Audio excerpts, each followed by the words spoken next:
On April 18, 2025, a FOIA request landed not like a gentle inquiry, but a precise strike.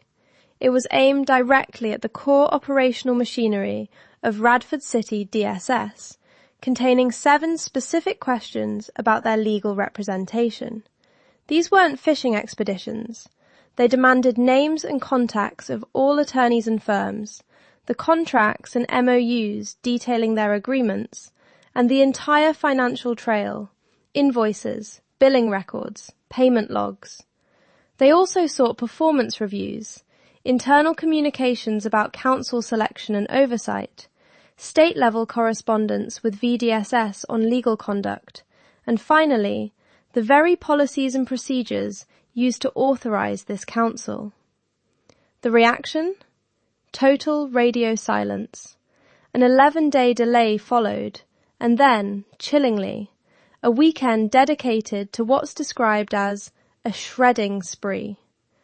What could 7 specific questions about legal representation possibly do to provoke such a drastic, almost panicked response?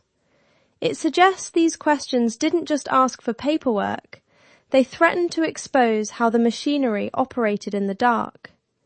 It's a fascinating and frankly quite disturbing scenario.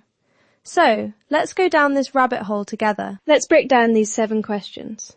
The first 2, names and contacts, and contracts and MOUs, seem straightforward, right?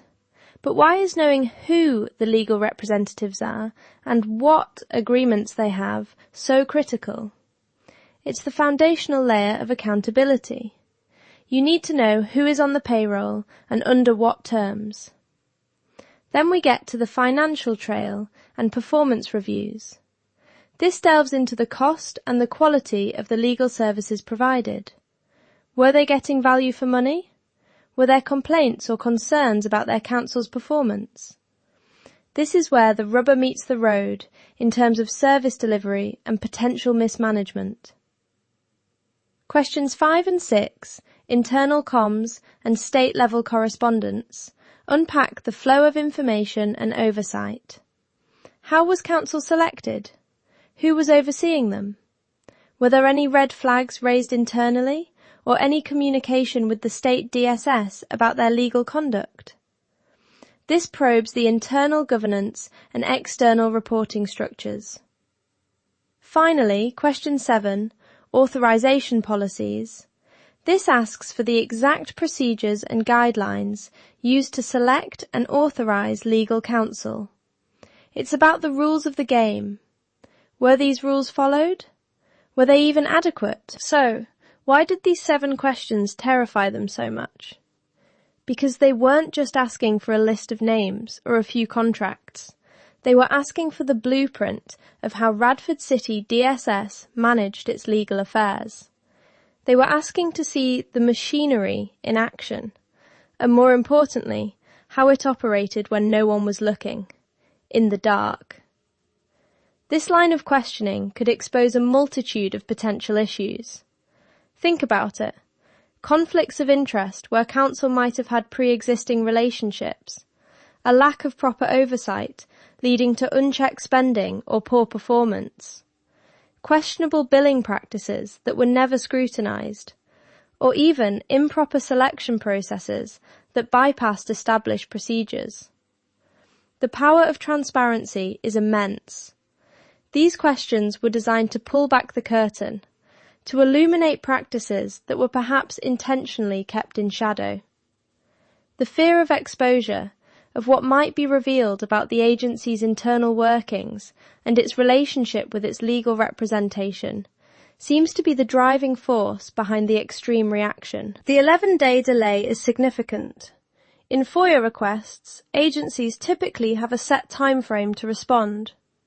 An 11-day silence is a loud statement in itself. And then, the alleged weekend shredding spree? That's not just a delay tactic, it's an act of destruction, an attempt to make requested information disappear. What does this incident tell us about public trust and accountability? When government agencies react with such apparent panic and destruction to legitimate information requests, it erodes that trust. It suggests there's something to hide, something that doesn't stand up to public scrutiny. These 7 questions didn't just demand documents, they demanded an explanation of how decisions were made, how resources were managed, and who was held accountable. They were a demand for clarity in what appears to have been a system operating with a concerning lack of transparency. Ultimately, this situation underscores the vital importance of open government and the public's right to know. It's a stark reminder that when information is suppressed, it's often because the truth is inconvenient, and that is precisely when we need to dig deeper.